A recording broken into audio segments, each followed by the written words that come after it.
The time is now, the time is here. Round up the soldiers and lend me your ear. Pick your head up, stick your chest out, be strong. Listen closely, cause men can't always be wrong. The time is now, the time is here. Round up the soldiers and lend me your ear. What up, everybody? It's your guy T Swin and your boy Jay Bean. And this is the Men Can't Always Be Wrong podcast, brought to you by CTR Media Network. And we have a special guest for you today, coming all the way from the Philippines. Man, we got some good topics we're gonna talk about. And this guy, man, he's amazing. He has a huge following on social media. He's heavy in the community, man. He does a lot of things dealing with people and their mental health, their self-health, and their self-care. And man, our guest today is none other than Mr. Jay Chanthalangsy. Thanks so much. Glad to be here, guys. Man, thank you for coming on with us. Of course. So, Jay, man, give us a little bit of your background. Yeah, so my name is Jay Chanthalangsy, currently residing in the Philippines as of right now. I'm a self-care and healing coach. I help my clients begin their healing journey with simple and effective self-care. Grew up in California and Hawaii. Went through my own healing journey, which kind of catapulted this whole coaching and helping others to start their healing journeys, because I truly believe that everybody has something to heal from. We all have trauma. We all have things that we don't talk about, chapters that we don't want people to know about. But for me specifically, coming out of my own issues of healing and my anger, temperament, and not being able to be vulnerable and express my feelings was a huge detriment to my life, and that affected everyone that I loved. So when I got through that with my own journey, it then turned into what I'm doing now to help my clients and students do the same thing. So that's pretty much what I do. And like I said, we're residing in the Philippines right now.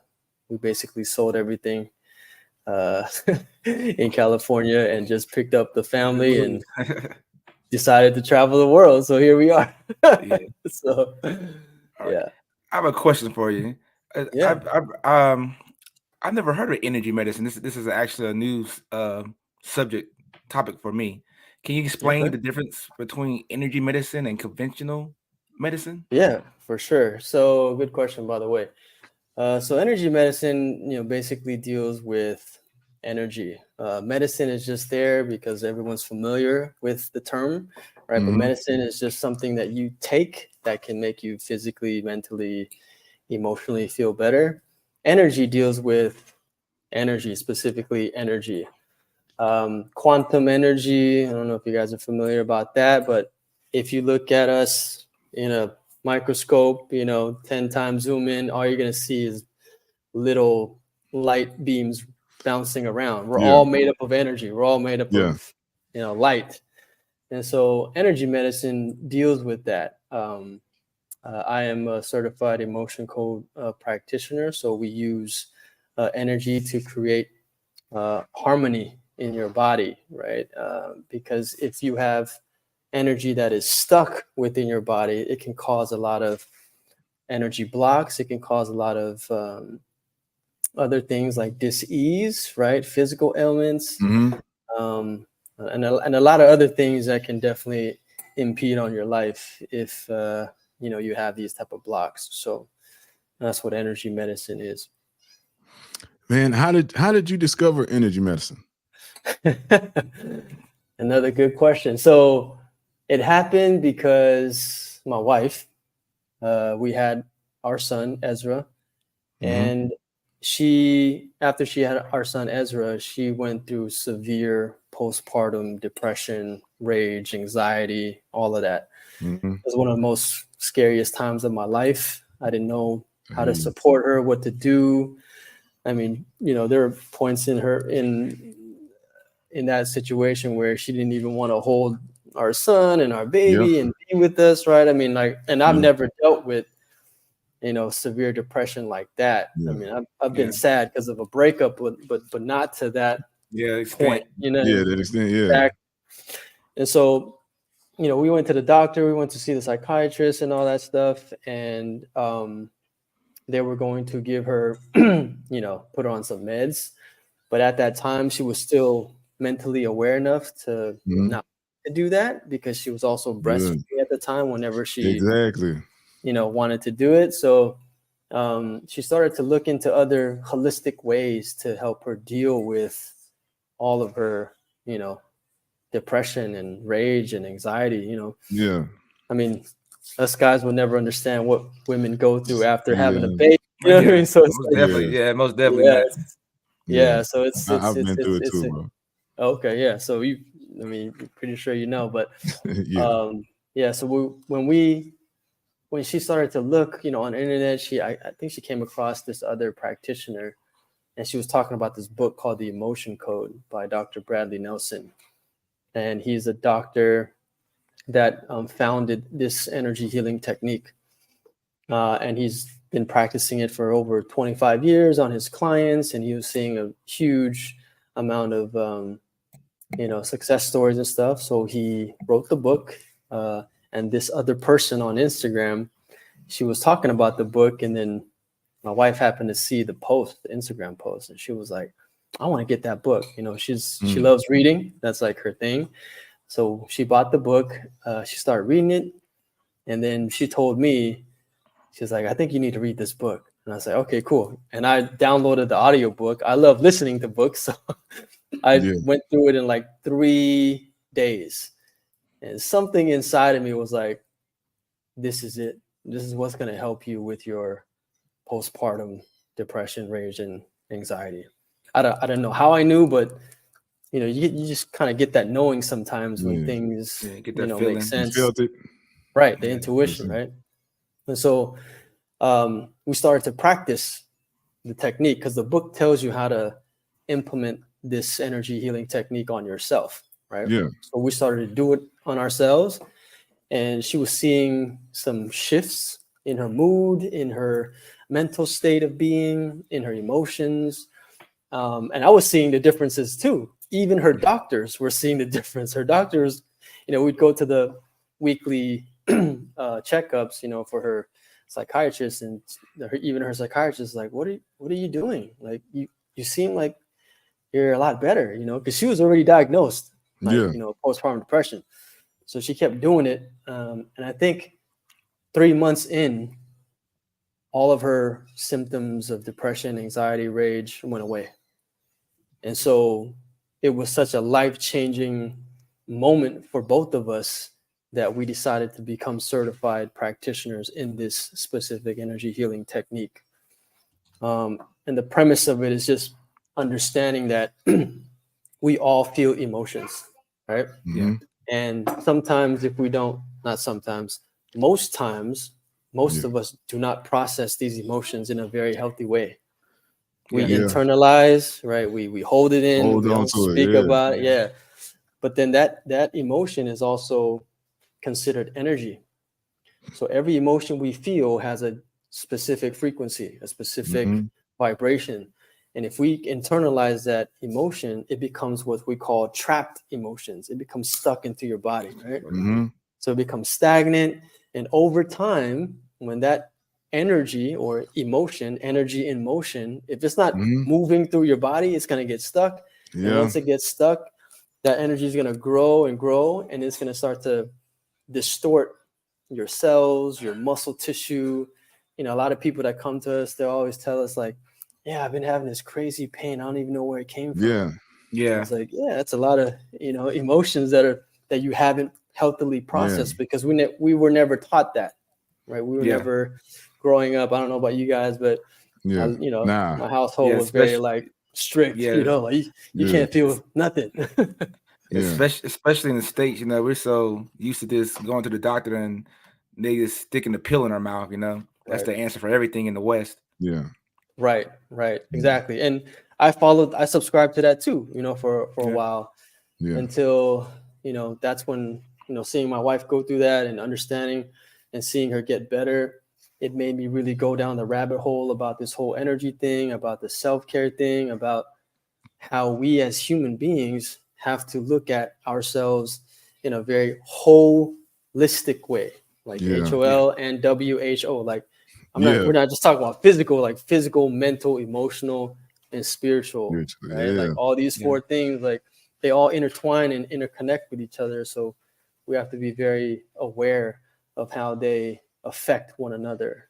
And, you know, you see a lot of people out there, they can be super physically fit, but then they have a lot of mental ailments, right? So we have to really be mindful about everything that, you know, we do to take care of ourselves in a very holistic way. Now, you talked about energy, and you talked about frequencies. Now, there's some, like you said, people being physically fit on the outside, but they say if you're at a certain frequency, you can be medically dead. At a low frequency. And they say also talking about higher energy and higher frequencies also keep sicknesses out of the body. Correct. I've done a little research. Yeah. I've also, I know you're big on meditation too, man. Yes. So yes. I took a class on transcendental meditation. Nice. So we have a school here in Houston, and I'm a member of a lifetime member. I don't meditate as much as I should. I need to get back into a heavy practice, you know, in the morning and in the evening. So I'm big on that. Yeah, man. Congratulations on that. And, you know, I always champion people who want to step into that realm of meditation. And I just want to, you know, let your audience know, because when people hear that word, you know, meditation, they already get apprehensive. They're like, oh, I can't clear my mind. I can't do this. I can't do that. I can't meditate. They're already self-fulfilling prophecy that they can't do it. But when I teach my students, you know, simple meditation, depending on where they are in their lives, right? When they tell me they can't meditate, we don't meditate, right? We just start by breathing first. Because most people in a high state of survival, or, you know, the nervous systems are always dysregulated. They're already overthinking, over worrying, right? They're always like in fear mode. So what I do to help my clients and students is I teach them how to breathe first, right? Just focusing on your breath and breathing for like 1 or 2 minutes. And that in itself is already meditative, right? Because like I said, I mean, you know, marketing and all this stuff, you know, and they see on TV, you know, they think like, oh, I have to be like in a cave somewhere and clear my mind and not have any thoughts. So I'm like, no, exactly. I mean that helps too, but you know, the main point of meditation is to relax your body, right? We have to get into our bodies, and then the whole observation of your mind and your thoughts will come later, right? There's like small steps to get to where you want to be, and then at that point, when you become an avid, you know, meditator, you'll feel the effects, you know, in your everyday life, right? You won't be so reactive. You won't be so angry, right? You'll have more patience, more compassion, have like an altruistic outlook on life, right? So all these things come with practice, and that's exactly what it is. It's a practice. It's not like I meditate 2 3 days a week and I'm good to go. You know, it's like right. Some days, you know, like I just take like 2 minutes just to do it. You know, some days I take longer. So just depends on how I feel. And I have another question for you, because I'm new to the whole meditation thing. You know, I know enough to get in trouble, basically. You know, so what are some common misconceptions about energy medicine? That you like, besides people saying, you know, I can't do it because I can't clear my mind. What other kind of misconceptions did you get? You mean for meditation or energy healing or energy? For energy healing, sir. Oh, for energy healing. So a lot of misconceptions. I mean, the biggest one is like, you know, it's it's not viewed in Western society as something tangible, right? So a lot of people don't believe in it because they can't really prove it happening. Unlike conventional medicine, where you go, you know, you take a pill, it's going to physically impact your body some way, somehow, or numb it, or take away the pain, and they feel physically better, right? Energy doesn't work that way. So I think a lot of people don't believe in it because they haven't experienced it for themselves. And it's gone as far as like people think it might be like demonic and, you know, against their religion and all this stuff. But when you really look at the origins of energy, you have to look back thousands of years. You know, Eastern medicine has been doing this for thousands and thousands of years. Right. I mean, you have the qi, right, in the Chinese energy medicine. You have like acupuncture, acupressure. You have Ayurvedic, you know, from India.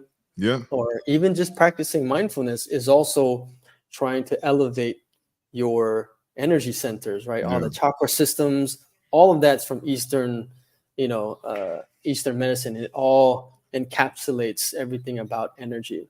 And what I feel, you know, when I did this, because I kind of grew up in this, but I was never really aware because I was so rebellious. Right? So my father, he was like a medicine man of his time in Laos too, and he did all these crazy things that I couldn't really explain. So I grew up seeing all that stuff, and I really didn't believe it until, you know, I went through my own experience with my wife and all that stuff and doing the work on myself. And that's when I really understood, like, oh, wow, this is really viable. This is something going on. And now they're studying all these effects, right? I think science is trying to catch up and understand what energy is, right? Because they're trying to understand it from a very quantum level, that we can affect each other's energy. We can have connections, entanglements with each other, right? It's kind of like when you're around specific people, sometimes their energy feels good, so you feel good, right?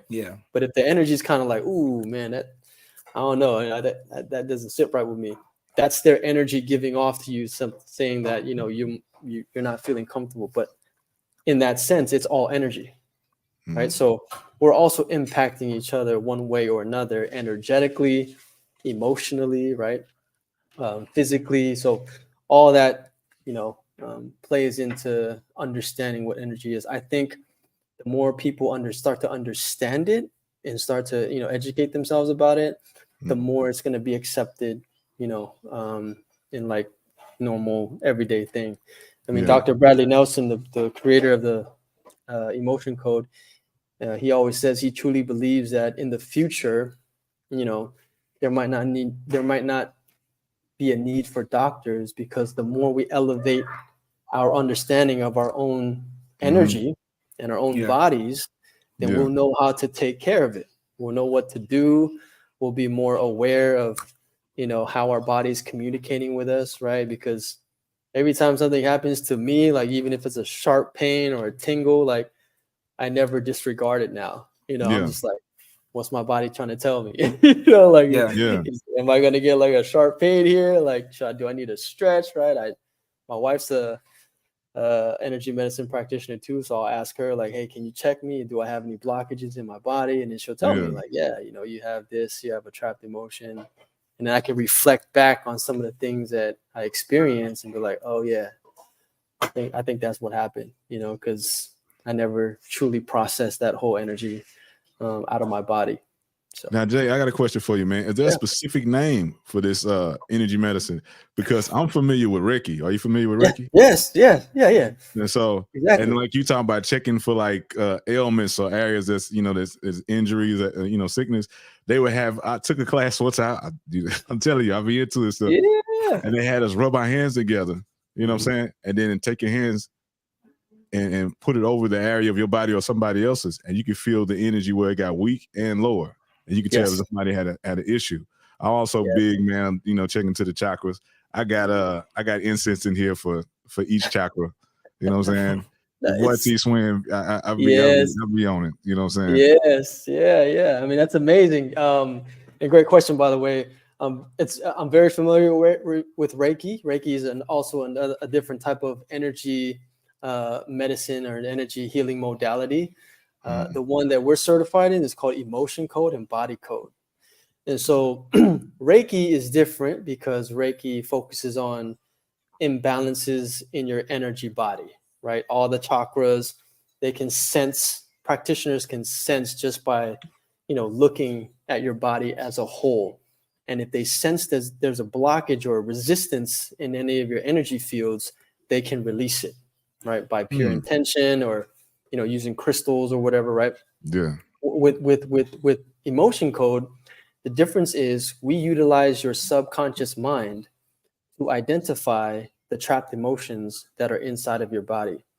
And we use what's called muscle testing, or it's based on kinesiology. Like, our bodies give off specific signals if we if we say a true or false statement. So every time you say something false or not true, your body goes weak, right? Because it's a negative statement. If you say something true, your body becomes strong. And these are very subtle signals. It's kind of like when people go, to like get a polygraph test, right? And they put all those electrodes on you.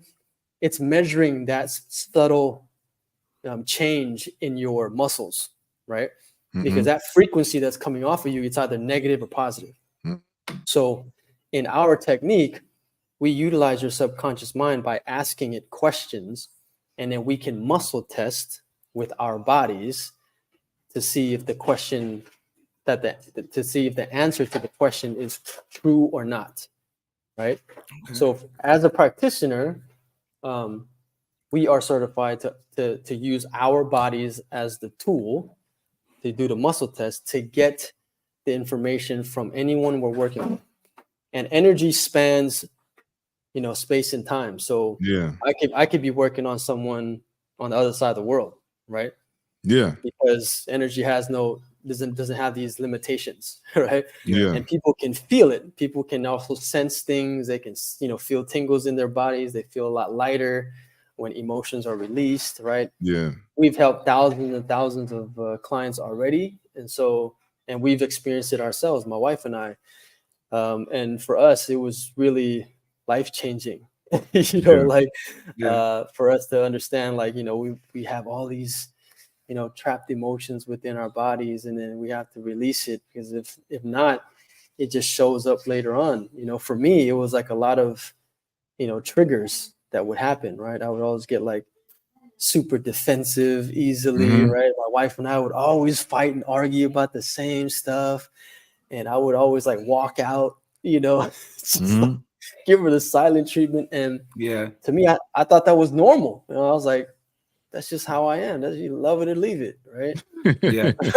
but I didn't know that I was holding a lot of resentment and grief, from a lot of my childhood, trauma, because I was so unaware. And so when I started to do this work of healing and really understanding how all of those were affecting my behavior, my choices, even my parenting style, right? Like, because I was just repeating the same thing that my dad was doing to me, to my child. But then deep down inside, I'm like, that's not right. Like, I don't feel like that's what I'm supposed to be doing. And I would feel guilty all the time as a parent, as a father. And so like, I really had to understand and get to the root causes of it. Energy healing, specifically this one, I kind of see it as like a shortcut to understanding like what some of these emotions you carry inside of you. Because once you identify it, you can then start to reflect. For me, it was a lot of like resentment, anger, frustration, bitterness, all these emotions were coming up. And I'm like, damn, am I that resentful? Like a lot of, my dad was really strict. So a lot of that came from, the relationship from my father and I. So. You had said that, man, you was around the teachings and didn't really recognize it. So, man, I'm gonna put this on the screen. So, is this from the time when you was around the teaching? Wow, you got that picture. Let's see, you was a Buddhist monk, man. Yeah. I was actually a Buddhist monk for many times in my life already. But that was my first time. I was 9 years old. And a quick story, the reason why I was, I became a monk for so many years is my dad was a very devout Buddhist, right? He basically was a Buddhist all his life until he was forced to come out of the cloth because they were going to kill him, right? Like in Laos, they had some like communist war, like silent war or something like that. And his venerable or his master above him, directed him and said, you need to, get out of the cloth and just go live your life. Like go marry, go get married, have kids and, survive. You don't have to die like this. Right. Yeah. And that's what he did. So, when he created his family with my mother, and then, I only have an older sister, he took all of that years and years of becoming non-attached as a Buddhist monk, right, and learning all of that into our family unit. So by 9 years old, he was already like teaching me how to meditate, teaching me all the Buddhist Sanskrit, chantings. I already knew how to speak and chant and pray, and meditate, even though I hated it, But, imagine a 5-year-old like sit still for 15 minutes, and I was like, and then if he would catch me like moving, I'd get smacked upside the head, and I'm just like, oh, dude. So, I mean, in that photo, I was actually staying at the monastery for the whole summer. So I was learning, and that was my venerable, and that venerable was actually my father's student, and so he upgraded, he up leveled into becoming a high monk because my dad taught him. So it was kind of like a legacy thing, right? My dad was like, well, you're gonna learn from my prize student in Buddhism. So I learned everything there. So man, just from the way you're talking, bro, it seemed like family is big to you, man. Yeah, it is. It's very big. I'm a father of 4, so I've always wanted a big family. My wife is an only child, so she also wanted a big family too. And family to us is everything, and that's why we kind of made this big decision for ourselves and for our family to travel. We kind of had this. So last year I did a challenge with my Facebook group. I call it the Healing Tribe, and I was trying to prepare them for 2023, the new year. Mm-hmm. So we're doing different exercises every day.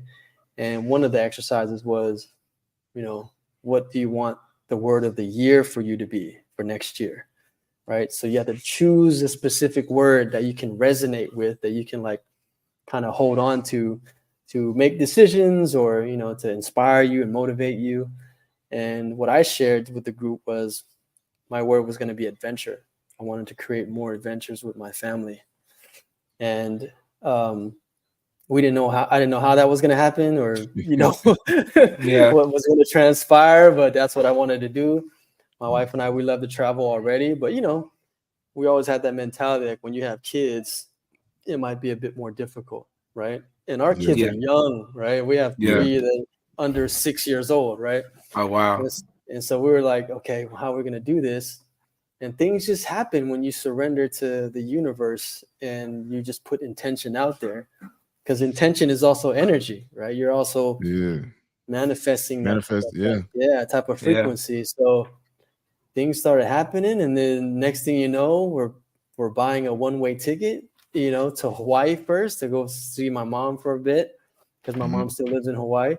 And then after Hawaii, we bought another one-way ticket to this side of the world. And then now here we are, and everything kind of just worked out in that sense. And now my children, they just seeing them every day with the surprise and wonder in their eyes when we go to different places. I mean, that's priceless. It's just like you can't put a price tag on that, and they're so excited about it. Me too. Like I haven't really traveled outside the US much, and so like I said, now being here and being able to travel here throughout Asia, it's been a blessing. It's awesome. And so, yeah. Yes, sir. Are you learning in Tagalog? In Tagalog, no, I'm not. Well, I'm kind of learning.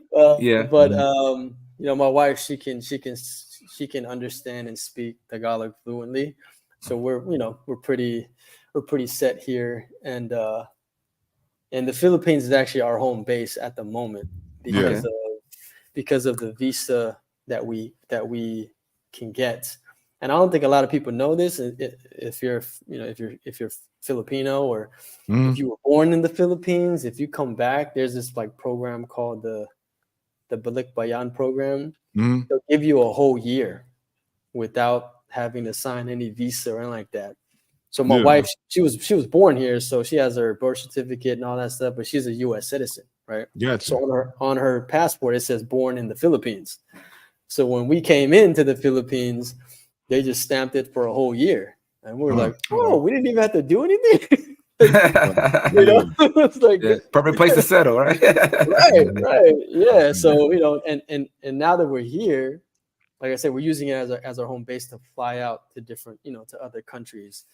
That makes it super easy, super affordable, and like the Philippines, if a lot of people don't know, it's an English speaking country. So everyone speaks and understands English. I mean, not to our caliber, but they can understand because, it's taught in the schools as a second language. Right. And so when I came here, they already think that I'm Filipino. So I already looked the part. But when they speak to me in like Tagalog, I'm like, oh, I'm sorry, I'm not Filipino. But then when I speak in English, like they can I can get around on my own, like easy, right? Okay. So, I have a question.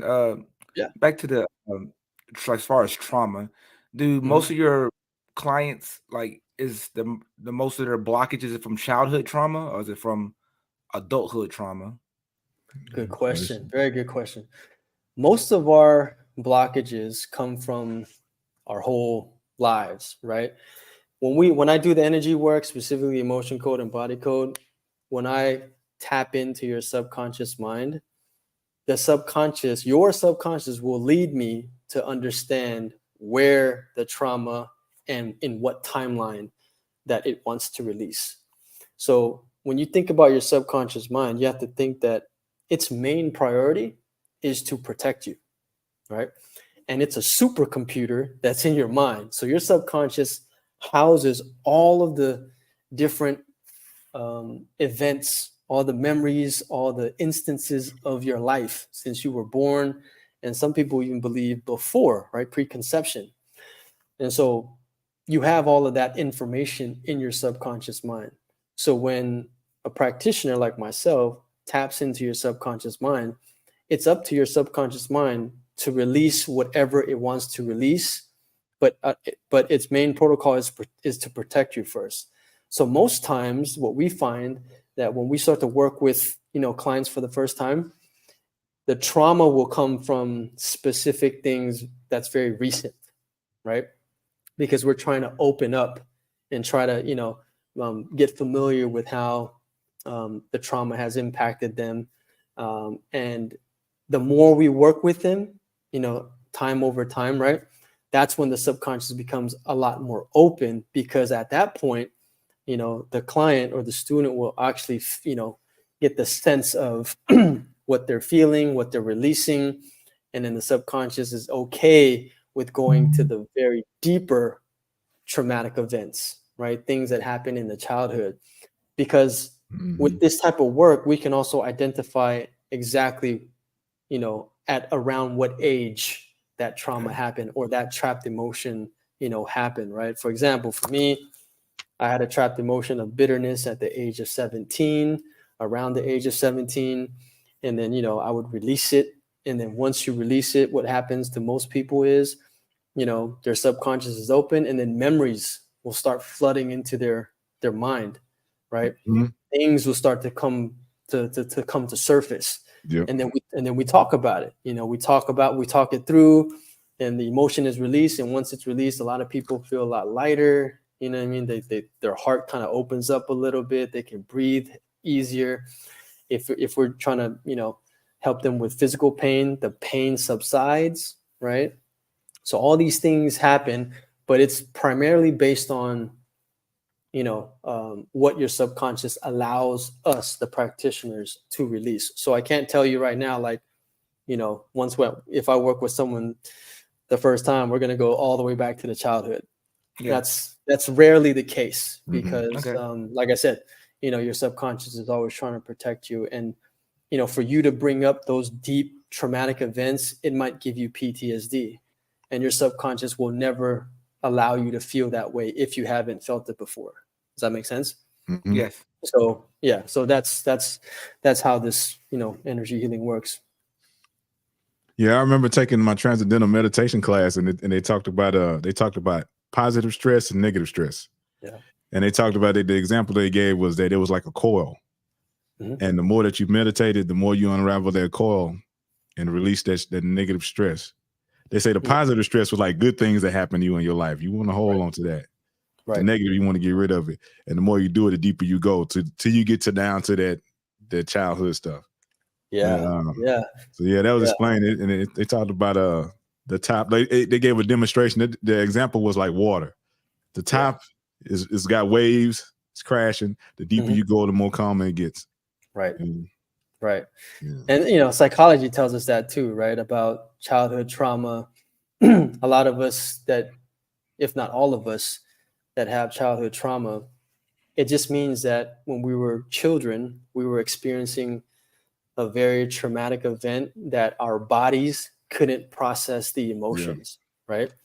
And most of us, we were told to not feel, not cry, not express. And then we get into this survivor mode, right? Our nervous system gets regulated. And then now our subconscious is like, well, you need to start surviving. You need to start doing everything you can to not feel this way. And then that becomes part of your behavior trait. That becomes part of your personality, right? And then as you get older, all those things from the past, right? Because that trauma compounds over time, right? So if we don't work through it, if we don't work through it, it's just going to continue to build and build, and then that's what triggers are, right? You see or say one thing, and then boom, you're triggered. It explodes out of you, right? So that's like harboring all of those trapped emotions or energies that we really truly didn't work through. And like I said, like you said, T, when you work down to the childhood level, you get very deep into some of the things that you've been holding for a long time, right? Now another thing too is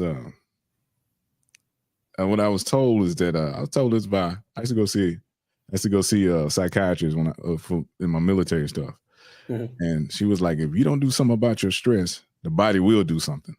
Right. And that's where the twitching and the nervous blinking and all that kind of stuff, or stuttering and stuff like that comes from. I said the body will react, blacking out. If you don't do something, the body gonna say, well, I'm gonna do something right now. Right. Exactly. And the body keeps the score, right? I mean, there's a great book out there. And when you experience those type of things, most of us disregard it because the pain isn't as painful, right? We're not suffering when we're like twitching or, even when we have sharp pain, if it goes away, we don't really think about it, right? Yeah, we're just thankful it's gone. Right, exactly. We stuff it and keep going. Yeah. Right. But if you really look at your body, it's a very intelligent being, right? It's always talking to us, whether it's pain, sensations, twitching, twinges, whatever, like blinking, or, even when you feel good, like you have sensations or, you get goosebumps all over your body, right? That's always your body, it's super intelligent that it's always communicating with us. So when we start to become aware of all of that, then we can take that information and understand how to process these type of things or these type of events. Like if we go through something traumatic, we can then take on that emotion or those thoughts, and we can process through it in a very healthy way so that it doesn't affect us later on. We don't have to internalize it. We don't have to, hold on to it. Yeah. We don't have to project it on other people, right? I mean, how many times, like, even with your relationships, like, maybe your wife comes home, she had a bad day at work, like, she's going to take it out on you. And you're like, well, I didn't even do anything. Exactly. That's a transfer of energy. That's a transfer of projections, because she couldn't really, process it through. My wife and I mean, our first 3 years of marriage was horrendous. It was not, I mean, she almost left me. She was like, she was, fed up, and she was like, you know what? If he doesn't talk to me, I'm out. Right. Yeah. And I was still unhealed. I was still unaware. I was still defensive, right? Stubborn. And then when I started to do this work and become more mindful of my actions and behaviors, I started to realize, like, whoa, like, I need to look in the mirror at myself. It was why am I always angry? Why do I get upset when she just asks me a question about something? How come I can't verbalize my emotions? Yeah. Is it that serious? Yeah. I was very emotionally unavailable. Like, because she's an empath, so she, like, feels her emotions to the nth degree, right? Me, on the other hand, I was like, one word answer. How do you feel today? Good. I'm all right. All right. Okay. Yeah, right. Even if something's going on my mind, even if I'm, like, worried about something, I didn't know how to articulate that. Yeah. And so she would get upset. She would get frustrated. You're like, can you just give me more than just you're okay? I know you're not okay. Your body's, your face is not telling me that, right? Your energy is not speaking that to me. And so, like, I literally had to relearn how to feel, how to be vulnerable, how to express. And most of that was getting into my body and understanding how each emotion felt, and meditation helps a lot with that as well. Yeah. So, now, what would you say about people that think it's not masculine to tap into this energy? I would say I would ask them where they learned that from, right? Because I think there's a huge misconception about masculinity and femininity and the different, dichotomies of energy. And because of their upbringing and what they know and what they've learned about masculinity, that might, cause them to be confused about it. I think being vulnerable is very masculine because it takes a lot of courage, right? If you follow Brene Brown, vulnerability, she says that, most of the more courageous men have to tap into their vulnerability in the face of fear, but that's where courage comes from, right? Yeah. And most men, we mask that with all of these other, emotions that might be very detrimental, just to get our point across, or we become very egoic, we become very controlling, right? Even sometimes narcissistic.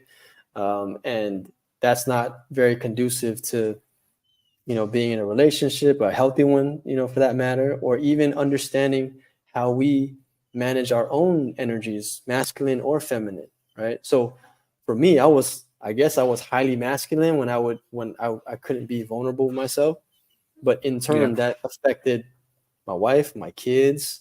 My kids were scared of me. Like, they didn't want to even, like, because I was always angry. I was always projecting. I was always, like, bleeding my resentment onto them when I was unaware, right? So some guys might see that and be like, wow, he's really, like, masculine, because, like, his masculine energy is, like, overpowering him. Correct. But if you have a balance in between that, you can then be even as effective with, a sense of femininity in there, right? So I can still be effective with my children being more sensitive to get my point across. Because specifically with children, if they're scared, they're not going to pay attention. Oh, they don't hear you. Yeah, they're not going to hear you, right? You have to create that safe space. But most men, I feel that, we were just taught the wrong way. We were shown the wrong way. And that's not, to the fault of whoever taught us that, right? Like my father, I can't even blame him because he had his own traumas that he didn't work through. And I didn't know that at the time, right? It's only now that I'm truly compassionate and understand what he had to do for us. So all of that resentment and bitterness is gone, right? There's nothing but forgiveness and compassion and deep gratitude and love now.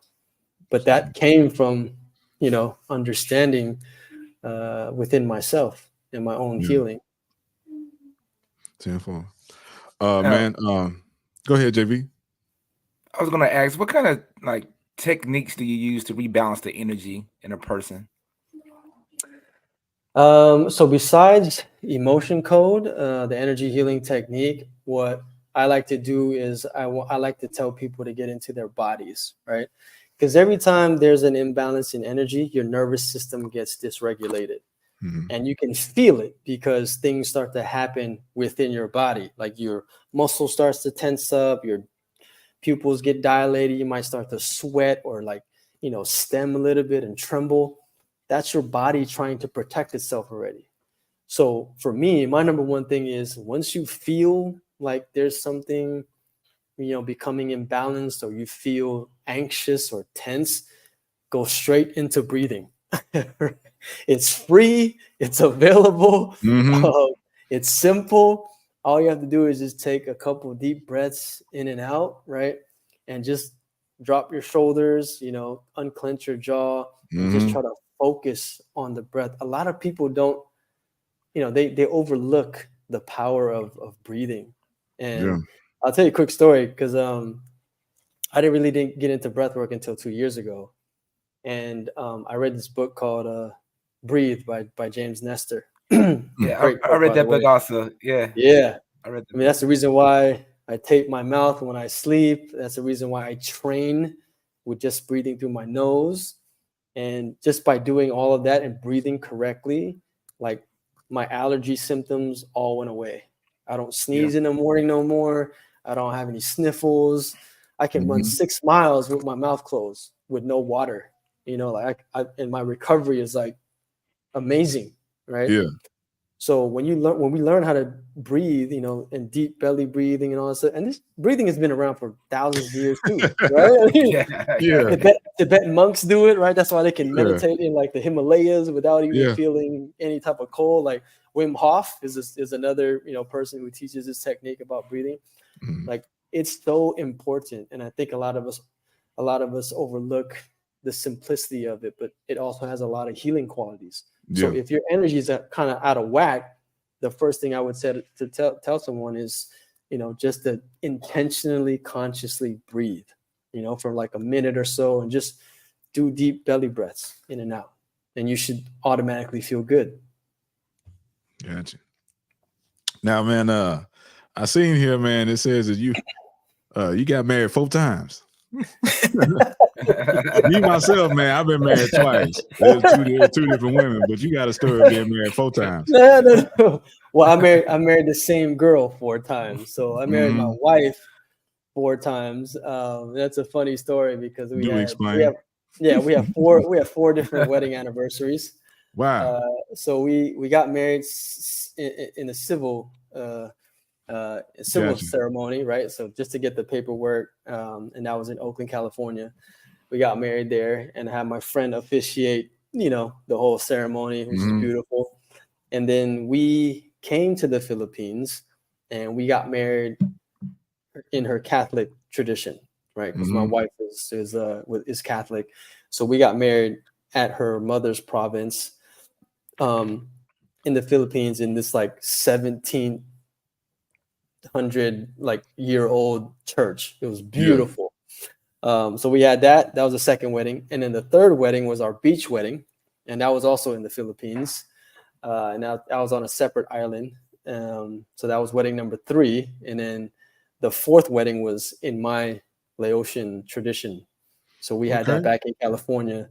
So we have like 4 different wedding anniversaries. How do you keep up with that, bro? How do you keep up with that? You got all the birthdays. Then you got all the anniversaries. All right. Google Calendar.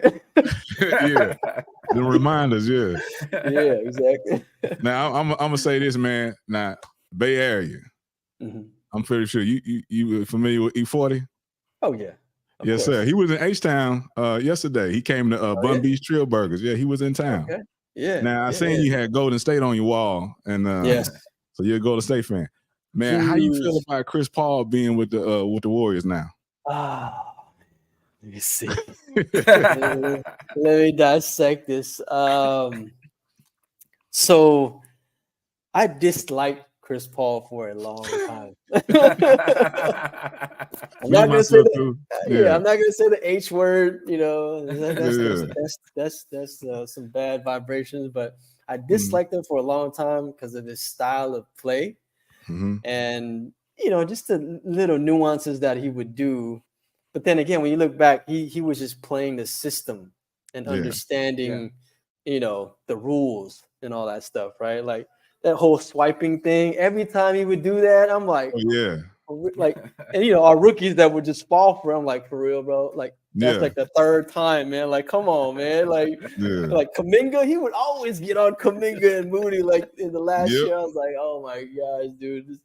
But they're still rookies, right? They don't know. But his style of play was what really irritated me, But I knew his caliber of play.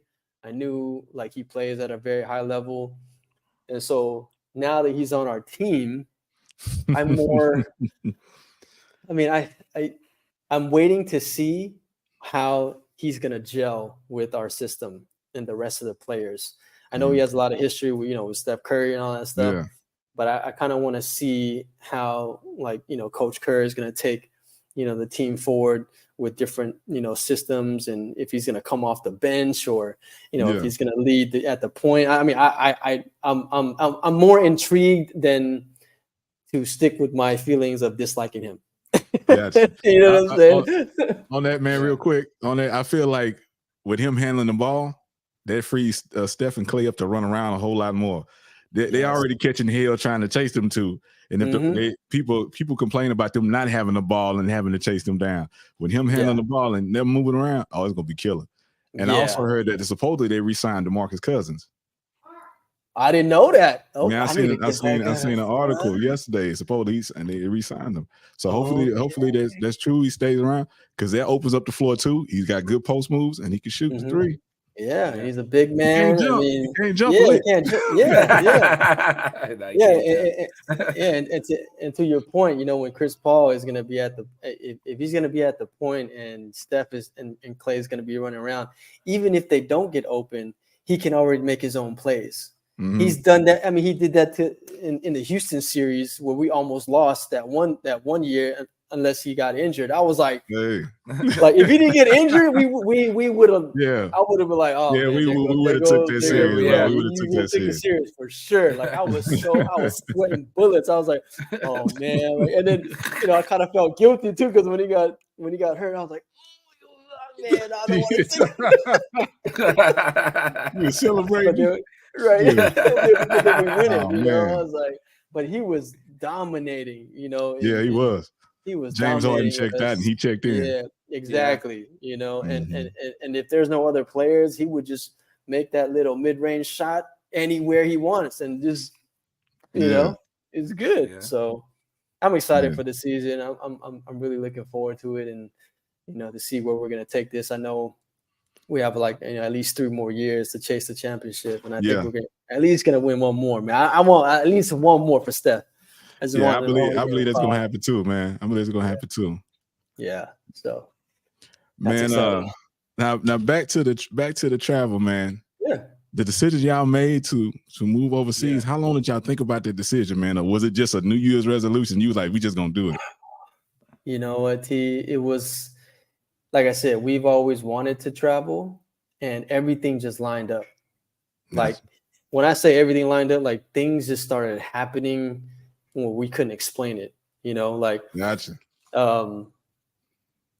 My wife and I were like, if we want to travel, let's just do it. We didn't even know how. We didn't know, and we were living with our parents at the time. We're like, but we got so much stuff. What are we gonna do with the stuff? So then I just started selling things, on Facebook Marketplace, then I sold my car, and I was like, well, now we don't have a car, so this you can't look back now, right? So then Yep. we bought our All ticket. in. We bought our ticket, and then it just happened one after another. And then next thing you know, we end up here, right? And even when we got here, we feel like the universe has already like conspired for us to like just lined everything here. up. In a very comfortable way. Like even where we're living now, like it's you know, a good friend of mine. It's his investment property, Gotcha. and he had just gotten the keys. He had just gotten like turned over, right? And then he knew that I was coming out here. He was like, "Man, I would love to like have you guys rent it because I trust you." You know, like I know you're gonna take care of it. Like I'll give you a sweet deal and all. So I was like, okay. Relationships are a big thing, man. Yes. Now, so, I mean, what would you say is the difference between being in the States, having all that responsibility, and then let some of that go, and then being where you're at now? Oh, it's a lot lighter for sure. Energetically, mentally, stress wise, you know, when you come to a different place where you don't know the language, you know, and you're forced to get outside your comfort zone, even though we've been here a couple of times already, we haven't really immersed ourselves in the culture, right? And really like lived here long term to understand how the environment's going to impact us. And so when we came here, you know, we started to see the different nuances compared to the States and the Philippines, right? The vibe here is way more relaxed. People are way less stressed. They're way more happier with their lives, even though, you know, economically they're not making, you know, as much, right? Like everyone here is like smiley and polite and just like loving, you know, like, and they hang out with their families, and all the weekends are always packed and doing activities, you know. It's like, you know, in the States, it's like you go somewhere, if you smile at someone, they might look, they might look at you funny, what you smiling at, bro? I'm like, exactly. I'm just smiling, man. Yeah, I got a chance to, while I was in the military, I got a chance to travel around Asia a lot. I lived in Japan for a year, and I got a chance to go to South Korea. I also got a chance to go to Hong Kong. So yeah, I'm Chinhae, Donghae, Seoul, Korea, Hong Kong, all over Japan, man. And so just the way of life, you know, it's like people not worried about certain things that stress us here. Life is easier, food is healthier. Like we were talking about medicine earlier. Over there at the pharmacy in Japan, they had plants. They had plants in the pharmacy, and somebody would come with their prescription, and the pharmacist would take the leaves off, so he take bark and then he grind it up and then put that into a capsule and then give it to the customer. When I saw that, I was like, boy, they would not allow that in the States. Even though I feel that's the best thing, they would not allow people see that, they're gonna shut that down. Right. But it was just so amazing, man. And then also too, man, I had a friend and she told me, she said, we can eat whatever we want as long as we drink this tea. I think it was like some oolong tea or something. And she was like, she said, you can eat greasy food, drink this tea, clean you out, you good. Yeah. So there's one thing I want to mention about, you know, the major differences specifically when it comes to food. So when we first got here, I started to notice and become aware of how much I eat.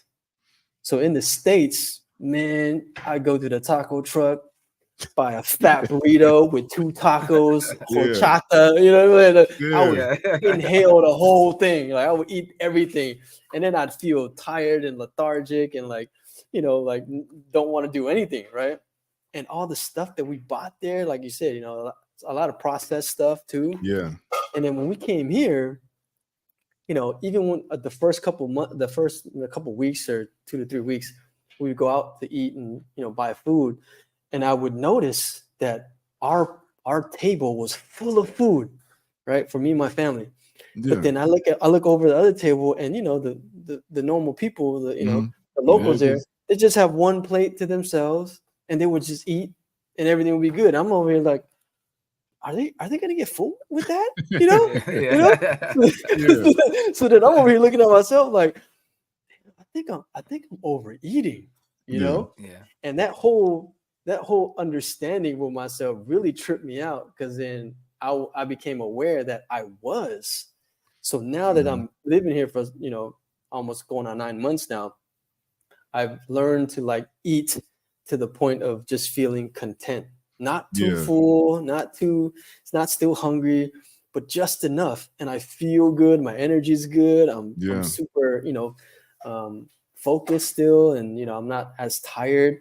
And then, like I said, the food is, even way more organic here. Exactly. So I don't have to worry about all that stuff. My bowel movements are awesome. We haven't even gotten sick here. Like it's just great. Back home, man, it's totally different. And you see that. And that's the point. And that's why I think, I feel and I think everyone should travel. You should always get a chance to like go somewhere else and experience something else and experience a new, culture and how they live. Because you never know, like if something, is good for you, but it's on the other side of the world. Exactly. You're gonna miss out if you don't go. If you don't go and see it, yeah. So don't believe the stereotypes. Don't believe the hype. Go over there and go see it, man. Exactly. Another thing I noticed too is the way of life in most places outside of the States. People looked younger for long periods of time, and there was a low amount of overweight people. Yes. You know what I'm saying? Yes. Yeah. Like I said, the vibe here is totally different. They're not really stressed out. And let me just say another thing about specifically the Philippines, because that's the one thing I noticed here was like the traffic, right? Crazy traffic. Mm-hmm. It's like it's get in where you fit in. Like there's motorcycles, there's people walking, there's like cars and trucks, there's no lanes, they make their own lanes. But something about the collective understanding, they don't get into any accidents. Yeah. I haven't seen one car accident here since I've been here. That's 9 months. Yeah. Since I rarely hear like police sirens. Yeah. When I was in the States, every day, multiple times a day. Yeah. And that does something to your psyche, right? Like, exactly. You automatically get tense, like, oh shit, what's going on? Like, I hope everyone's okay, or like, is something happening, right? Like, it makes you tense. Here, I don't hear it. Maybe once a month, twice a month, and we live in like a metro city. So, and I don't see any, accidents or nothing. And everyone's like, they walk everywhere, so everyone's like real fit and, they're just like I said, happy and very respectful. Everyone's like greeting you all the time, it's amazing, and if we get to other countries too, and it's the same way. Yeah, I remember being in different parts of Asia and seeing people in the 90s, smoking cigarettes. No walker, no wheelchair, no cane. Working in the field, squat down, stand up. They not none of that. Yeah. And I'm like, man, how these people 90-something years old still moving like that? And we have people over here that's 30, 40, 50, got the walker on all 13 different mans. That's why I say you have to get out and go see the world. You may just find your healing. Yeah. Can I ask one question? Yes, sir. You guys? I love the name of your podcast. How did you come up with that? Why did you come up with that? Man. Well, one of my buddies, man, we wanted a name that would stick out and get attention. Yeah. Because also too, we were seeing that there was a lot of platforms where men didn't have a voice. And then and what we felt like a narrative that was being pushed is that men just always wrong no matter what, and they just have to accept it. But you know what I'm saying? Even when you're right, you're wrong. So we wanted a platform we could have our voice. And also too, is for betterment of men and correcting men. Yes. So I'm gonna go back to you with a question. Oh, that's a good one. I like that. I like that. Yeah. So can you tell us about a time where everyone thought you was wrong and you were right? Or can you tell us about a time when you were wrong, living wrong, or what did you do to make it right or be right? Wow. I'm going to go with the latter, because when I first saw the show, your podcast, right, and the title of your podcast, that my immediate thought was, damn, I was wrong for a long time about myself. Right? Yeah. Like I said, I was very defensive, very unaware, very unhealed. So I always thought that I was always right. Everything I did was take it or leave it, right? All of my past relationships ended like that because I would either walk away, because they didn't conform to what I was saying or doing. And, I never thought that I was ever wrong. And so when I finally got into a relationship where I knew that I couldn't leave my wife no matter how upset I got, which was crazy, right? And she was like the only woman ever that I can ever see myself growing old with. All my other relationships, I never had that vision. But with her, for some reason, I had that. So even at the height of my anger or, bitterness or whatever, or defensiveness, for some reason, I would always come back. I would always be magnetically, back to her. And there were many times where I was wrong, right? And how I corrected that was to do my own healing. I really had to ask myself the hard questions. Like, why do I behave like this? Why am I so defensive? Why can't I talk about my feelings?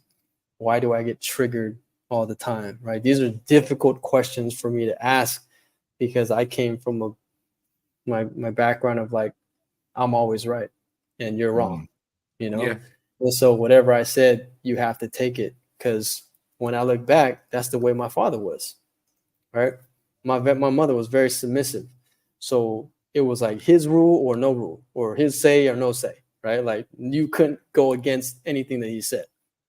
And so he was always right, even though he was wrong, right? Even though he made a mistake, he would still, be correct. And I adopted that attitude, being around that and being an observant to that type of behavior. So that stuck with me throughout my relationships until, this one fateful one where I really had to dig deep and ask myself those hard questions to start the healing journey, right? Because that's what happens. I got so tired of arguing about the same stuff. Yeah. That was like, I was like emotionally, physically, mentally, spiritually depleted, but I knew I couldn't be without her. I was like, something has to give. Like, she ain't changing, so what else is there, right? I had to look at myself and be like, I think it's me. Yeah. Self-reflection, man. Yeah, most definitely self-reflection. Right. So, and for those of you that are, and for your audience, this is something that I teach my students. If you don't know where you are in your healing journey, for myself personally, there's the 5 stages that I've went through, and it might give some of your audience some clarity on where they are, right? Because initially, first what happens is we become aware, right? And they all start with A. So the first stage is awareness. For me, my awareness was like my anger issue, defensiveness, not being able to articulate my emotions, right? And I couldn't connect on a very emotionally intimate level. And so I had all these like deficiencies in that sense. And then I became aware because I was so tired. I was so depleted and exhausted. I was like, something's got to give, right? And then when I went through that awareness stage, you then start to ask those questions, those hard questions to yourself. Yeah. And then you have to really do a lot of, shadow work to accept all the parts, all the shadows, all the, the childhood traumas that, you dealt with that, produced all of these different behaviors, right? Or produced all these different personality traits. And so that stage is the hardest stage, because that's when you really have to look at yourself and be like, well, there's all this stuff, there's something wrong with you. And you messed up a lot of times, right? You could have did this, you could have did this way, or, you could have made this decision. So you have to go through all that. And then you go into the action stage where you start to do the work. You start to like take care of yourself, right? Take meditation classes, see psychiatrist, a therapist, or whatever, right? Work on yourself, do a self-care routine, and then really try to, implement positive discipline and behavior to help you, get through those shadow parts of yourself to make you fully understand who you are. And then that's when you start to realize your healing, which is like the actualization stage. You start to heal. You start to realize like, oh man, under all that trauma, I'm this type of person. Under all that trauma, I value this, right? Under all of that trauma, this is what brings me joy. This is my definition of success. This is my definition of happiness, right? And then when you get to that stage, you then become your most authentic self. And that's the last stage, right? Healing is just you remembering who you truly are to get to your most authentic essence, right? Because at that point, you're very unapologetic. Nothing, no one can tell you anything. It's like, I have my truth, and I stand with that, and I'm not bothering you, because I'm living my life, like you do you, I do me, and the world is good, so. Yes, sir, man. Now, what events or workshops or things you got coming up, man? How can people find you? Oh, yeah. So I have a free Facebook community called the Healing Tribe. You can just look up Healing is the Hustle on Facebook. You'll find it there. People can join there. I have weekly trainings in there right now. And I teach all this stuff, how to begin your journey, how to do proper self-care, right? Talk about setting boundaries and all that stuff. You can also go to any of my social media channels, Jay Chanthalangsy. I have my website that has a whole bunch of resources you can download for free. I'm going to pull that up for everybody, Jay. Yeah. Website. Yeah. So there's like resources there. If you're interested in doing energy healing, you can set up a session with me, or I'm also accepting one-on-one coachings, clients at the moment as well. And as you can see, all his social medias are right there on his page. Right. All these links. All right, so. Yeah. So and you have like resources there. I am coming out with a course on TikTok as well that I'm going to be launching pretty soon. So, look out for that. Also, I'm working on a book right now that explains those 5 stages of the healing journey. And so hopefully that's going to come out by next year. We'll see. Yes, sir. Yeah. So. Yes, sir, man. Make sure y'all go to Jay Chanthalangsy webs.com, man. Website, man. Get the information. Tap in with him, man. Amazing dude, man. Hey, we've been talking like we've been knowing each other for a long time. I know. The energy is good, man. Good energy. Yes. I mean, like I said, thank you so much for this opportunity. I was excited to be here and, to have this type of conversation. And likewise, your energy is really, really good. I mean, it's different when you vibe like that. And like I said, everything's energy, right? So appreciate you. Man, I like to give a shout out, man, to a friend for mine. Yes. I mutual friend for, man, hooking this up. And also, man, I'm a big supporter. Yes. So, man, make sure you go to his website and also make sure you get her book. Can you hear me? You see, I was supporting your boy got the copy. I got the copy. I'm for real with it. It's on Amazon. Go get it. Yes. Francis Fomine. Yeah, I'm waiting for her audiobook to be done so I can listen. Oh, yeah. To it. Yeah. She sent me a quick read. It's a quick read. It's really good. Yeah, she's doing a lot of good stuff. This definitely has opened my eye to a lot of things. Like I said, I never heard of energy healing, but the information that you gave today has kind of opened my eyes. Coming from America, we're always taught the pill is the answer. By you explaining the whole energy thing, it makes sense. It's like modern medicine is actually trying to catch up to what's already been going on for centuries. So it definitely was valuable information. Yeah, and thank you for that. I think there's a place and time, for Western medicine, but like I just want to touch on that because you just having this type of curiosity to learn more is where it all begins. And I think for everyone, if they're open-minded in this way to understand, like there's other modalities that may help them, right? And the one that I do is just one, right? tea. You talked about Reiki. There's acupressure, acupuncture. There's EFT, right? Tapping.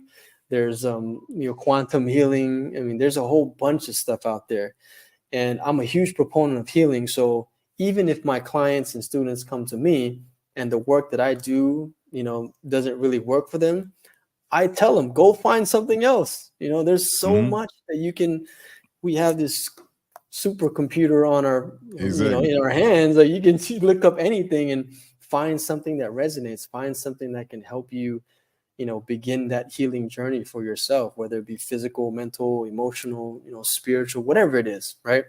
Because I think after a while, when people understand, and take responsibility for their healing, they can change their life. Right. They can change their life for the better. Right. And that's what everyone strives to do, is just to live, life to the fullest and experience all the wonder and beauty and, love that they're born with. Right. I mean, it's their birthright. So. Exactly. Yeah.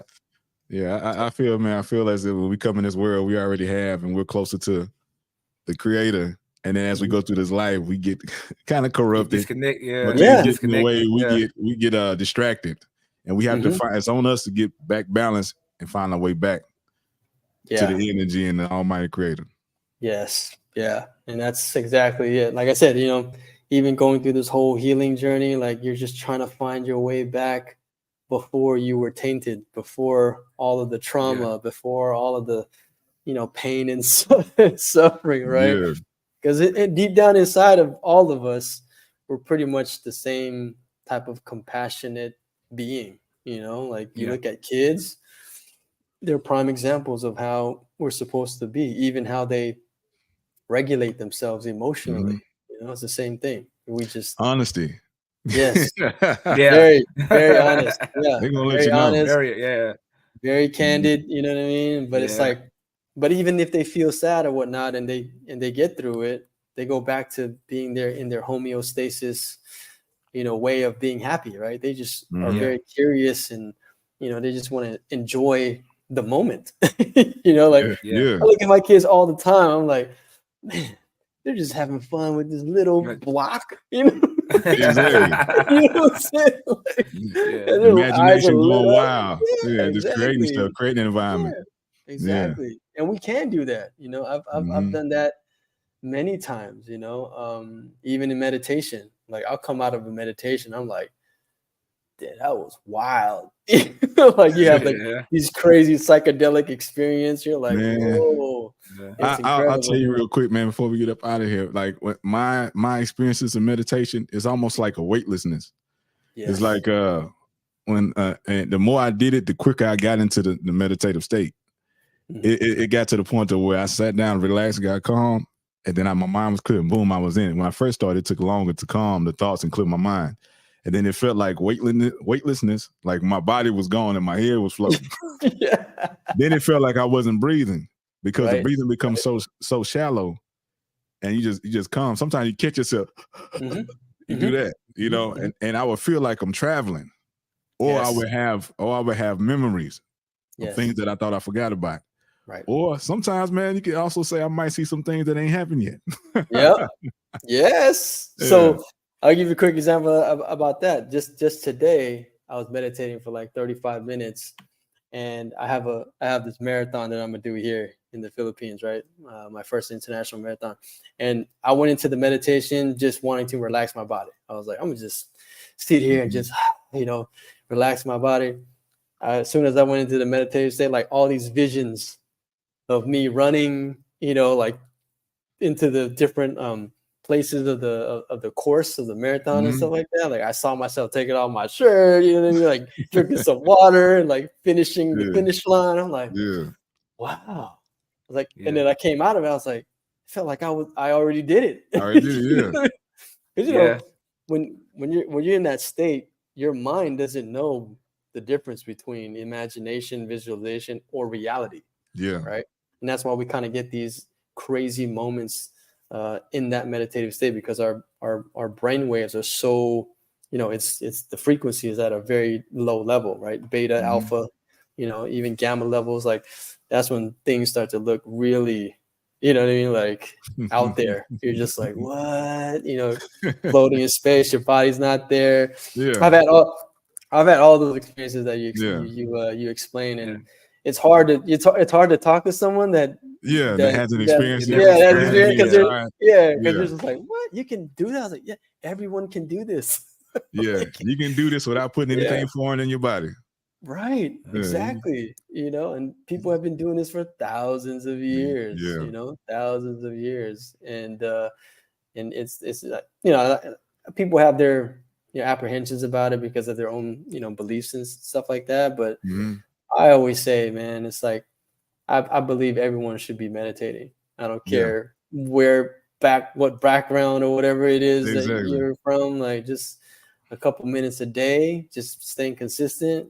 Will can change your life, Yeah, tremendously. Yeah.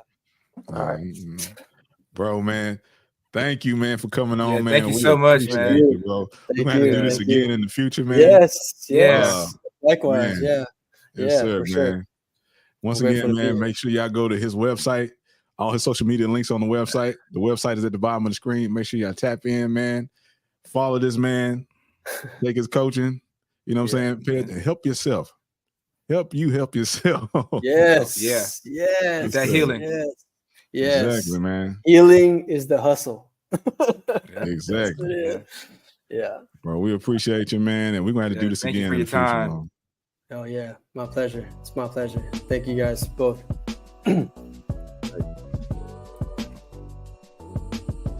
Man, that has been an amazing show, man. The Men Can Always Be Wrong podcast brought to you by CTR Media. Man, we want to thank our guest again, Jay Chanthalangsy. And man, it's an amazing show, bro. Man, we talk like we've been knowing this brother forever. Yeah. G was good guy, man. Definitely. And keep the good energy in your life. Check him out. Check out all his courses and everything, man. Go to his website. Check out everything, man. Tap in with him on social media, man. Follow this man so you can get the attention and the help that you need, man, to self-heal yourself and take your self-care seriously. Yeah, she got that trauma out your body. Exactly. That trauma out your body. Yeah. She got T-Swin and your boy J Bean. Yes, sir. And we are out. CTR Media Network is now accepting new podcasters to join our growing network that's reaching 350 million global listeners. Have you heard? CTR Media Network offers podcast production, podcast training, distribution, and product placement. Book us for your next event or schedule an interview with CTR Media Network podcasters today. To learn more, go to ctrmedianetwork.com.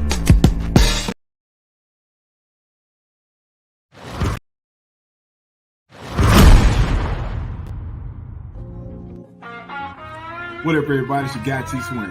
As you know, I was recently featured in Trucker Magazine's March issue for my transportation music. Well, the wait is finally over.